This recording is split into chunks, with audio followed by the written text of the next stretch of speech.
Good morning बच्चों। अब मैं आज जो टॉपिक पढ़ाने जा रहा हूँ वो टॉपिक है आपका ईटीएस। ईटीएस मतलब होता है इलेक्ट्रॉन ट्रांसपोर्ट सिस्टम। क्या ट्रांसपोर्ट करता है भाई? इलेक्ट्रॉन ट्रांसपोर्ट सिस्टम, जिसको हम कहते हैं इलेक्ट्रॉन परिवहन तंत्र। ये जो इलेक्ट्रॉन परिवहन तंत्र होता है ये माइटोकॉन्ड्रिया के आंतरिक झिल्ली में क्या होता है? संपन्न होता है। अगर पूछा आपसे कि इलेक्ट्रॉन ट्रांसपोर्ट कहाँ चलता है तो माइटोकॉन्ड्रिया के कौन सा मेम्ब्रेन में चलता है? तो इनर मेम्ब्रेन में कंप्लीट होता है। अब इधर समझिएगा, कहता है माइटोकॉन्ड्रिया के कहाँ होगा भाई? आपका इनर मेम्ब्रेन में चलेगा। फिर कहता है श्वसन से संबंधित जो ग्लाइकोलाइसिस होता है उसमें से बहुत जगह पर हाइड्रोजन क्या निकलता है? बाहर निकलता है। उसी प्रकार से क्रेब्स साइकिल से भी क्या होता है? हाइड्रोजन बाहर निकलता है और हाइड्रोजन के टूटने से ही 2 इलेक्ट्रॉन और 2 प्रोटॉन का निर्माण होगा। क्लियर हुआ? ग्लाइकोलाइसिस के चरण में कई जगह पर हाइड्रोजन का मॉलिक्यूल क्या निकलता है? बाहर निकलता है। उसी प्रकार से क्रेब्स साइकिल से भी हाइड्रोजन के मॉलिक्यूल्स क्या निकलता है? बाहर निकलता है। वही हाइड्रोजन के मॉलिक्यूल्स 2 इलेक्ट्रॉन और 2 प्रोटॉन का क्या करता है? निर्माण करता है। क्लियर हुआ? फिर कहता है ईटीएस जो होता है इलेक्ट्रॉन ट्रांसपोर्ट सिस्टम, ये फेरस की उपस्थिति में संपन्न होती, मतलब आयरन की उपस्थिति में ये क्रिया क्या होगा? चलेगा और साइनाइड की उपस्थिति में ये क्रिया क्या हो जाएगी? बंद हो जाएगी। पहला कंडीशन। किसकी उपस्थिति में चलेगा? आयरन, हीमोग्लोबिन रहेगा या आयरन रहेगा, एचबी रहेगा तो प्रोसेस क्या होगा? चलेगा। ठीक। पौधे में क्या रहेगा? आयरन मतलब लौह तत्व रहेगा कि प्रोसेस होगा। ठीक। मनुष्य में हीमोग्लोबिन है कि सिस्टम होगा। क्लियर हुआ? मतलब आयरन की उपस्थिति में क्रिया क्या होती है? संपन्न होती है और साइनाइड की उपस्थिति में क्रिया क्या हो जाती है? बंद हो जाती है।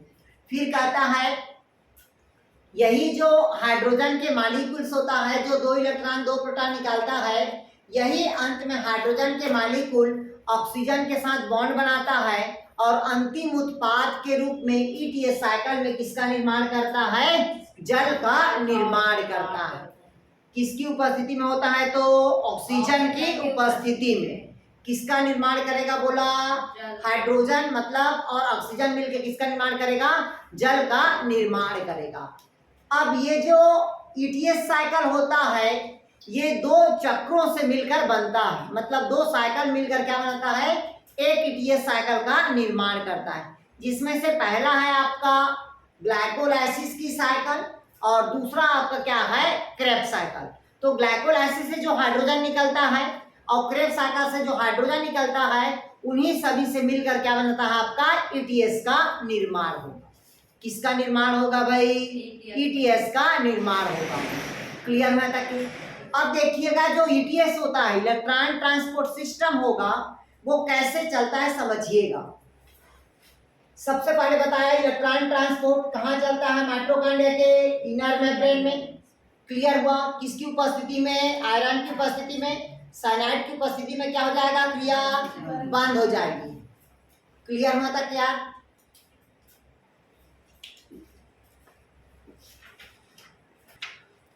तो इधर देखिएगा ईटीएस। अब मैं आप लोग को बताया 2 साइकिल से चलता है। पहला कौन साइकिल चलता है? ग्लाइकोलाइसिस। तो ग्लाइकोलाइसिस का चरण आप लोग को पता है भाई। क्यों ग्लाइकोलाइसिस बोला मैं आप लोग को? क्योंकि आपको पता है कि ग्लाइकोलाइसिस में जो ग्लूकोज के मॉलिक्यूल होता है, एक मॉलिक्यूल वाला होता है, कितने कार्बन वाला होता है बताया था? 6 कार्बन। ये टूटता है तो क्या बनता है? आपको बताया था मैं आप लोग को, पैल्मिक एसिड बताया था।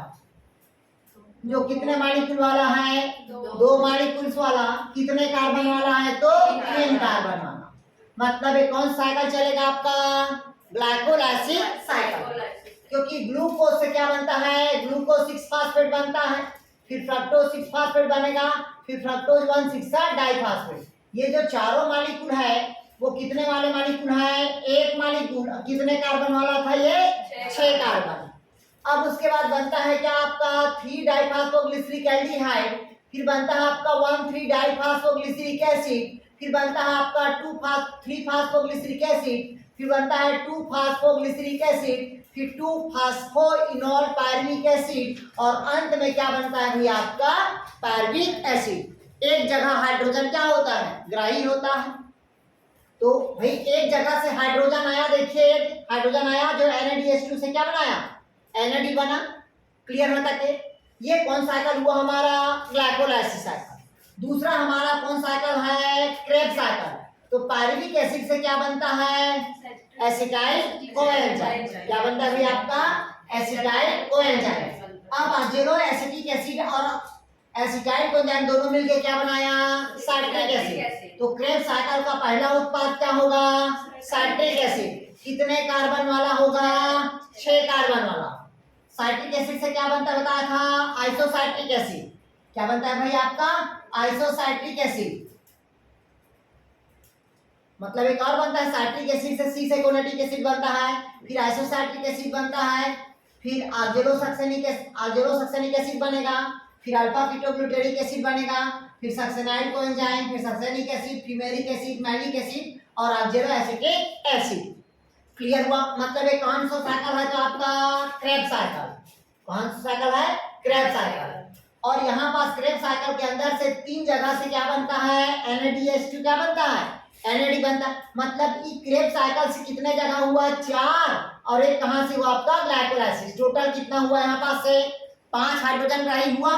क्योंकि हाइड्रोजन ग्राही कौन कौन होता है, NAD होता है और दूसरा FAD होता है, जो हाइड्रोजन को क्या करता है, ग्राही करता है, ग्रहण करता है। ठीक, अब कुछ नहीं है, अब हमारा स्टार्ट होता है क्या आपका ETS साइकिल।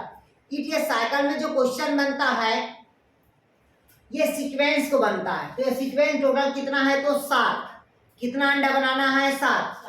1 2 3 4 5 6 और ये 7। इधर समझ लो कितना बोला मैं आप लोग को, 7। ADP मतलब एडेनोसिन डाइफॉस्फेट इनऑर्गेनिक फास्फेट से क्रिया करता है, किसका निर्माण करेगा, ADP का। यहाँ पास से क्या है, FAD से क्या बनेगा, FADH2। ये साइटोक्रोम क्या है, क्यूनिन है। साइटोक्रोम क्या होगा, क्यूनिन। ये दोनों क्लियर हुआ।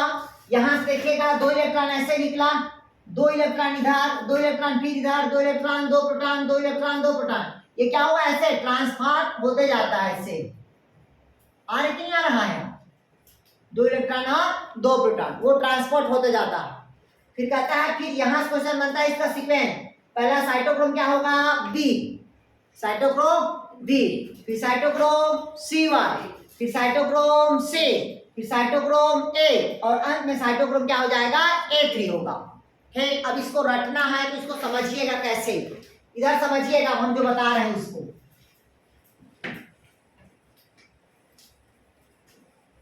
ऑनलाइन वाले समझिएगा इसको, यहां से क्वेश्चन बनता है।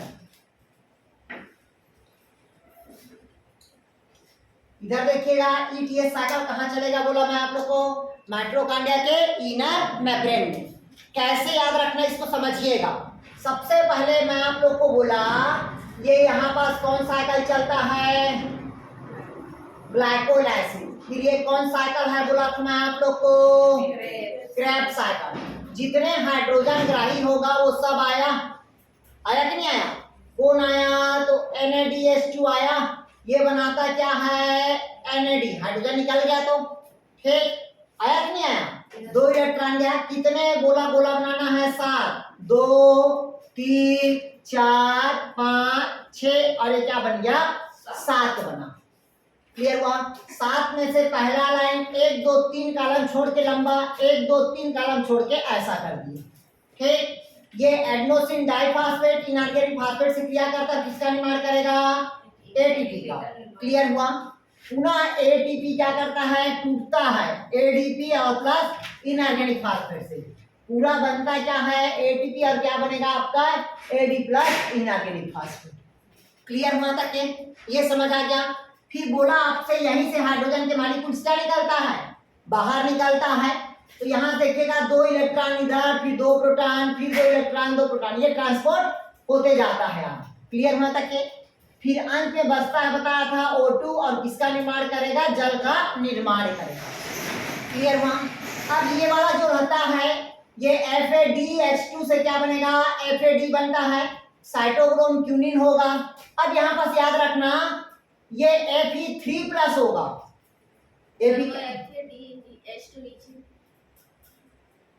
हाँ, FAD से क्या होगा, FADH2। क्लियर है तक के? अब यहाँ से मान लीजिए 3+ है, 3 आयरन है, तो यहाँ पर कितना आयरन हो जाएगा, 2 आयरन। यहाँ पर कितना हुआ, मान लीजिए यहाँ 2 आयरन है, कितना है यहाँ पर 2 आयरन है, तो यहाँ पर कितना होगा 3 आयरन। यहाँ पर कितना हो जाएगा, ऐसे गया तो ये क्या होगा 2 आयरन, ये कितना आयरन हो जाएगा 3, ये कितना हो जाएगा 2, ये कितना हो जाएगा 3, ये कितना हो जाएगा 3, ये कितना हो जाएगा 2, ये कितना हो जाएगा 2, ये कितना हो जाएगा आपका 3। मतलब आयरन भाई कम ज्यादा होगा ना यार, तभी इलेक्ट्रॉन को सेट क्या होगा, चलेगा। अब हमको जो रटना है वो यहाँ से देखिएगा साइटोक्रोम A3, ये याद रखना लास्ट है। फिर साइटोक्रोम क्या हो जाएगा, A याद रखना। फिर यहाँ पर साइटोक्रोम क्या हो जाएगा, C याद रखना। ठीक, फिर साइटोक्रोम C1 याद रखना यहाँ पर से। फिर साइटोक्रोम क्या याद रखना आपने को, B याद रखना। क्लियर हुआ? ये क्वेश्चन पूछता है इसके क्रम को, पहला साइटोक्रोम B, फिर साइटोक्रोम C1, फिर साइटोक्रोम C, फिर साइटोक्रोम A और साइटोक्रोम A3। ये इलेक्ट्रॉन ट्रांसपोर्ट है, इसी से इलेक्ट्रॉन ट्रांसपोर्ट क्या होता है, गुजरता है। तो यहाँ से जो क्वेश्चन पूछता है और यहाँ से हाइड्रोजन निकल के कहाँ जाएगा, इधर जाएगा 2 हाइड्रोजन, तभी तो ऑक्सीजन के साथ क्या मिलता है, जल का वो निर्माण करेगा। इससे जो क्वेश्चन अभी तक के पूछा है ETS साइकिल का अंतिम उत्पाद क्या होगा, तो अंतिम उत्पाद क्या होगा, जल। दूसरा क्वेश्चन पूछता है ETS किसकी उपस्थिति में चलता है, तो फेरस की उपस्थिति में। साइनाइड की उपस्थिति में क्रिया क्या हो जाएगी, बंद हो जाएगी। दूसरा, तीसरा इसका क्रम पूछता है साइटोक्रोम B से साइटोक्रोम C1, फिर साइटोक्रोम C, साइटोक्रोम A और साइटोक्रोम A3। क्लियर है तक क्या? यही मेन क्वेश्चन बनता है इससे। आया समझ यहाँ तक? तो ये हमारा क्या हुआ भाई, आपका इलेक्ट्रॉन ट्रांसपोर्ट सिस्टम हुआ। लिखिएगा और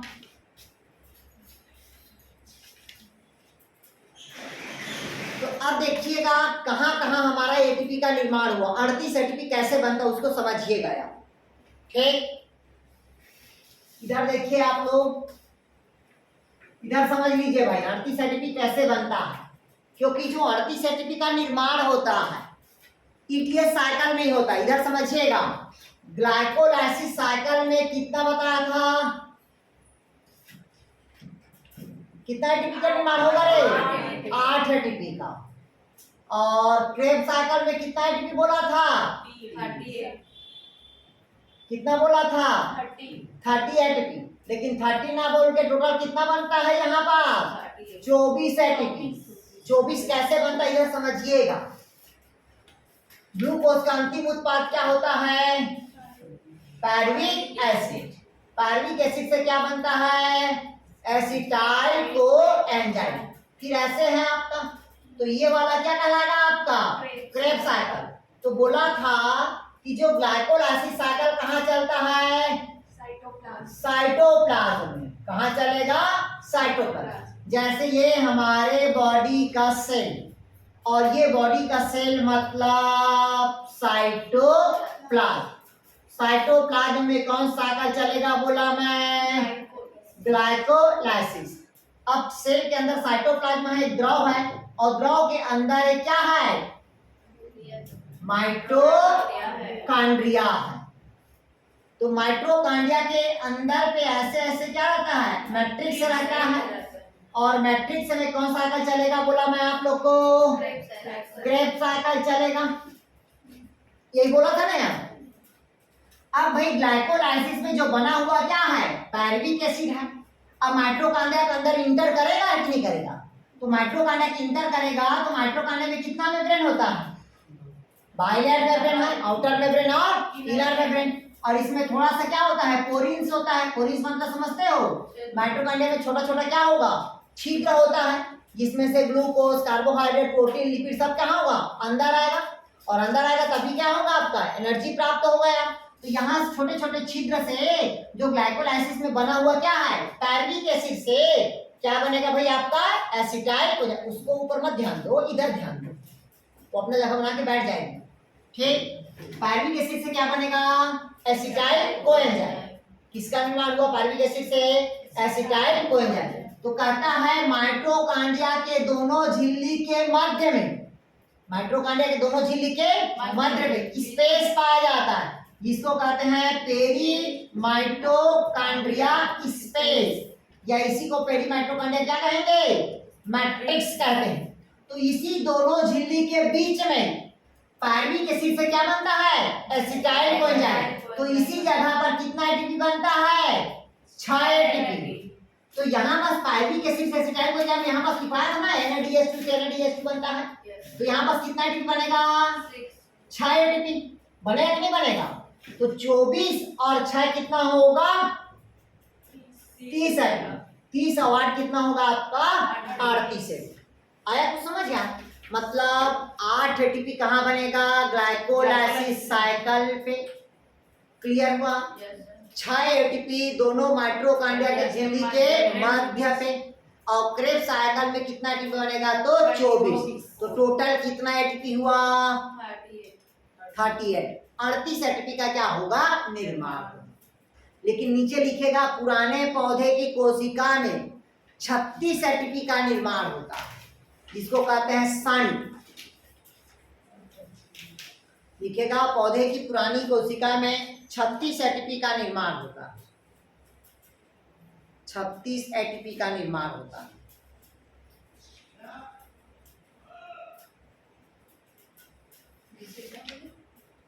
छत्तीस एटीपी का निर्माण होता है, जिसे संट कहते हैं। संट मतलब समझते हो, SHAND संट। ये क्वेश्चन कई बार पूछा है, या इसी को बोलते हैं HMP, या इसी को बोलते हैं आपका PPP बोलते हैं। ये तीनों क्वेश्चन एक ही है। अगर पूछा आपसे संट क्या है, तो संट मतलब कितना एटीपी बनेगा आपका, 36। HMP मतलब हेक्सोज मोनोफॉस्फेट, PP मतलब पेंटोज फास्फेट पाथवे। ठीक, इन तीनों एक चक्र होता है जिसमें कितना एटीपी का निर्माण होता है, 36 एटीपी का निर्माण होता है। क्लियर हुआ था क्या। तो ये क्या हो गया आपका, ETS हुआ।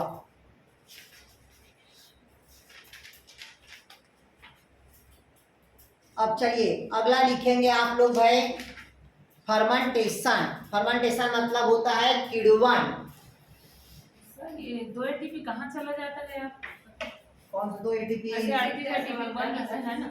हाँ, संट में क्या है, 2 एटीपी का निर्माण नहीं हो पाता है। जो GTP वाला होता है ना, वो निर्माण नहीं हो पाता है। पढ़ा है ना 2 GTP वाला, 2 FADH2 पढ़े हो ना, 4। ठीक, वो निर्माण नहीं होता। अब लिखिएगा फर्मेंटेशन।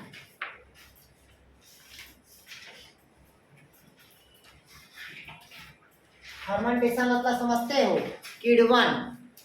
क्या कहते हैं भाई, किण्वन। तो आपको पता होना चाहिए फर्मेंटेशन मतलब क्या होता है, किण्वन।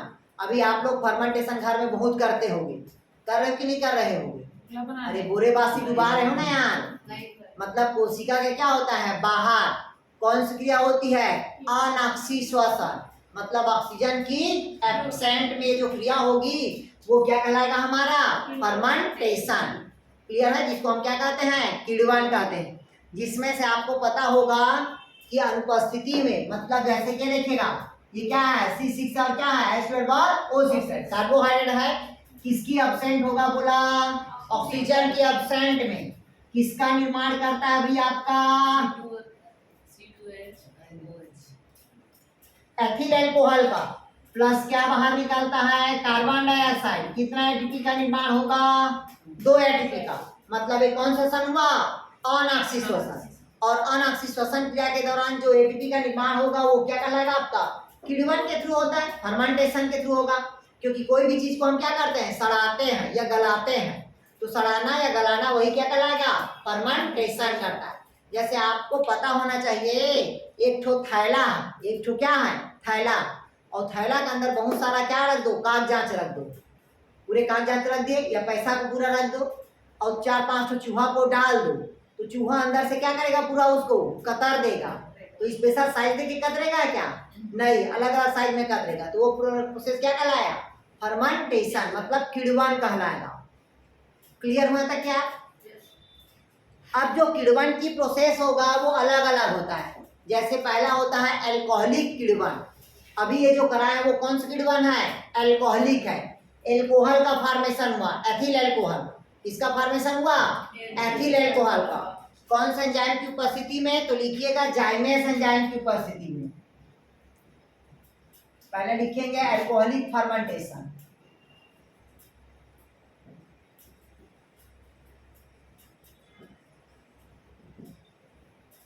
केवल इससे ऑब्जेक्टिव पूछता है 1 नंबर 2 नंबर के लिए। ठीक, तो पहला कौन होगा? Alcoholic fermentation. दूसरा लिखिएगा लैक्टिक एसिड फर्मेंटेशन।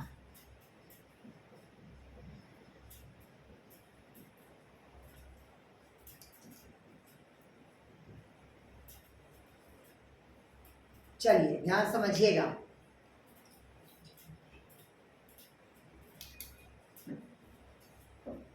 इधर देखिए लैक्टिक एसिड, जैसे आप लोग तेजी से दौड़ते हैं तो आपके बॉडी में किसका जमा होता है? लैक्टिक एसिड का जमा होगा कि मैलिक एसिड? ठीक, इधर समझ लो। जब तेजी से दौड़ते हैं ऑक्सीजन की कमी हो जाता है, मैलिक एसिड का जमा होगा। वहीं पास जब दही है, क्या है अभी आपका? दूध से जब दही बनेगा किसका जमा होगा? लैक्टिक एसिड का जमा होगा। क्योंकि इसके लिए जिम्मेदार कौन होता है? लैक्टोबैसिलस बैक्टीरिया जिम्मेदार होता है, जो लैक्टिक एसिड का क्या करता है? फॉर्मेशन करता है। तो ये कौन सा बैक्टीरिया जिम्मेदार होता है? लिखिएगा बैक्टीरियम लैक्टिक एसिडी। ये काम का है बैक्टीरियम लैक्टिक एसिडी। लिखिएगा लैक्टिक एसिड फर्मेंटेशन कौन बैक्टीरिया जिम्मेदार होता है? तो बैक्टीरियम लैक्टिक एसिड। दुग्ध शर्करा की स्थिति में, मतलब कहाँ मिलेगा? दूध से क्या बनेगा आपका? शर्करा बनता है यहाँ, बनता है कि नहीं बनता है यहाँ? ठीक, उस कंडीशन में हमें देखने को मिलेगा लैक्टिक एसिड। इसका फार्मूला लिखना है तो लिख लीजिए भाई। चलिए लिखिएगा C12H22OH प्लस H2O। ये क्या है? लैक्टोज है। ये क्या है? लैक्टोज। ये बनाता है C6H12O6, मतलब ग्लूकोज बनाएगा। दूसरा फिर क्या बनाएगा? C6H12O6 बनाएगा, मतलब ये क्या है? ये ग्लूकोज। और ये क्या है भाई आपका? गैलेक्टोज।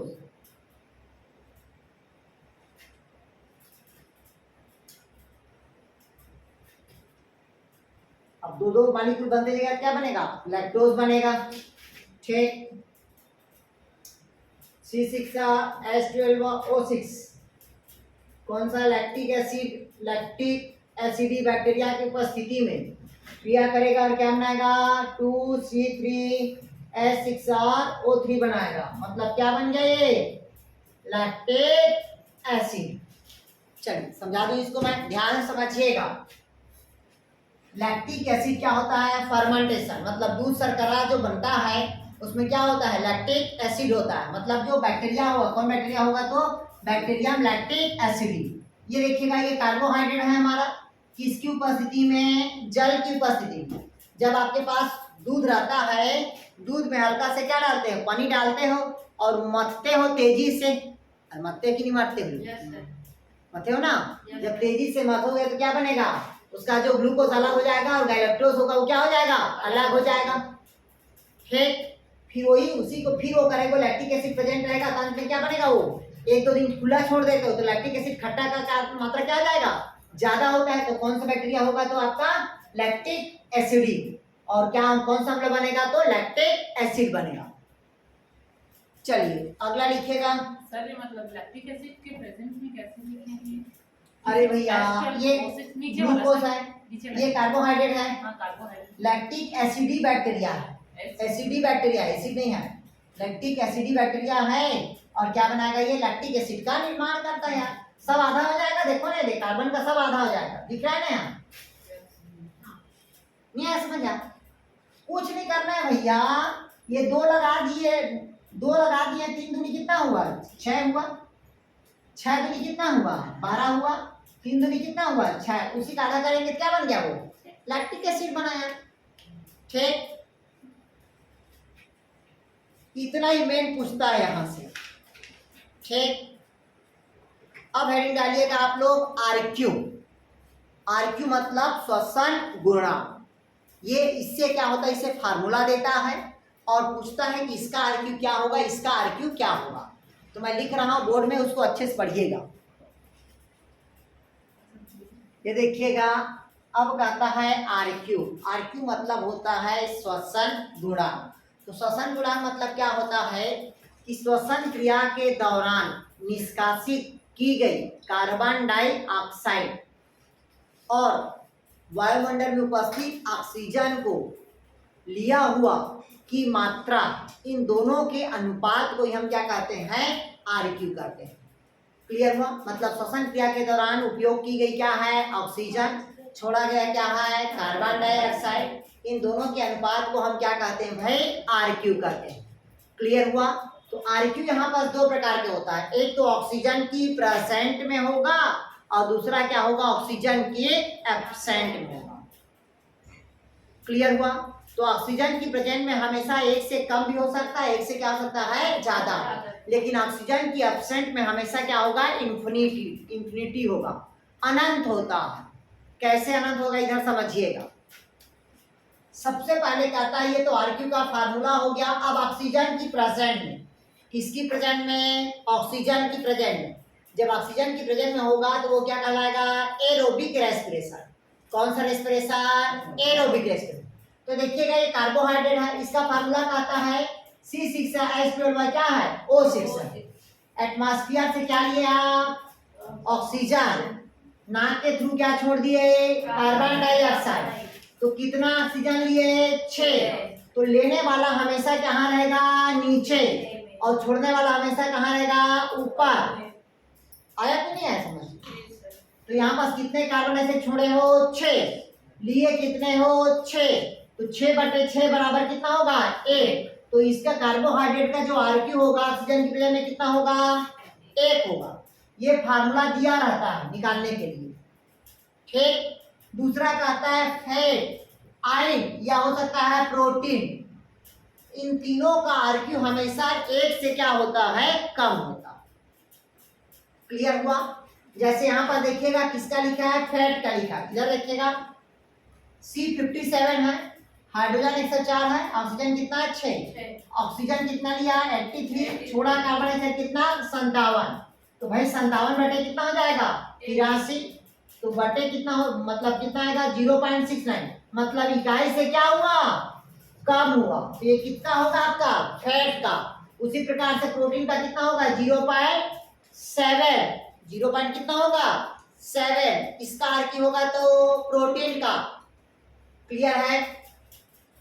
उसी प्रकार से कहता है मैलिक एसिड। इधर देखेगा, अब ये फार्मूला दिया रहेगा, ये वाला फार्मूला दिया रहेगा। कुछ नहीं करना है, हमेशा ऑक्सीजन को कहाँ रखना है, नीचे, कार्बन डाइऑक्साइड को ऊपर, और दोनों के कटा देना है। तो देखिएगा जो मैलिक एसिड का RQ कितना होगा आपका, 1.33। मतलब इकाई से क्या हुआ, अधिक हुआ। ऑक्जेलो एसिटिक एसिड, इसका कितना होगा आपका, 4। साइट्रिक एसिड का कितना होगा, 1.33। ये क्वेश्चन आया हुआ है साइट्रिक एसिड का। ठीक, फार्मूला दिया हुआ था, इसको बनाना रहता है। ठीक, तो कार्बन डाइऑक्साइड हमेशा कहाँ रहेगा, बोला था मैं आप लोग को, ऊपर। ऑक्सीजन कहाँ रहेगा, नीचे, और घटाना है। ठीक, तो ये सभी क्या हुआ, ऑक्सी श्वसन का क्या हुआ, RQ। ये कहता है अनऑक्सी श्वसन में, मतलब ऑक्सीजन की एब्सेंट में। तो ऑक्सीजन की एब्सेंट में हमेशा क्या होता है, इन्फिनिट होता है। जैसे यहाँ पास परिभाषा दिया हुआ है, देखिएगा ऑक्सीजन की। सर इसको क्या बोले, 0.69, ये 0.7 से कम होना इकाई से कम है वो, इकाई मतलब 1 होगा। हाँ, उससे कम होगा तो। हाँ, ये प्रोटीन का फैट और लिपिड का होता है वैसा RQ। अब मान लीजिएगा RQ किसका बोलता है, एनारोबिक का। एनारोबिक मतलब जैसे C6 और क्या है आपका, H12 और क्या है आपका, O6 है। किसकी एब्सेंट में बोलता है, ऑक्सीजन के एब्सेंट में। तो क्या बनेगा, बोला था मैं आप लोग को, एथिल अल्कोहल प्लस क्या बनेगा, कार्बन डाइऑक्साइड। तो यहाँ पास क्या है, कार्बन डाइऑक्साइड बटे क्या है, O2। तो ये क्या हो जाएगा, 2CO2। तो 2CO2 अपन क्या होगा, 2O2 है। मतलब यहाँ पास क्या होगा, एक ही है। तो 2 एकम कितना होगा, 1 दूनी 2 ही होगा। 2/1 मतलब नहीं आया समझ में? या क्या हो सकता है, इन्फिनिट हो सकता है, अनंत हो सकता है। ठीक, तो वहां पर फार्मूला दिया रहता है, कंफ्यूज नहीं होना है।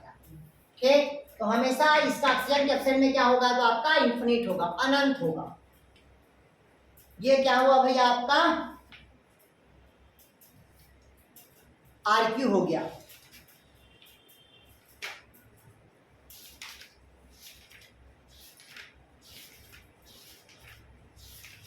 चलिए, ये आपका श्वसन क्या हो गया, आपका समाप्त हो गया।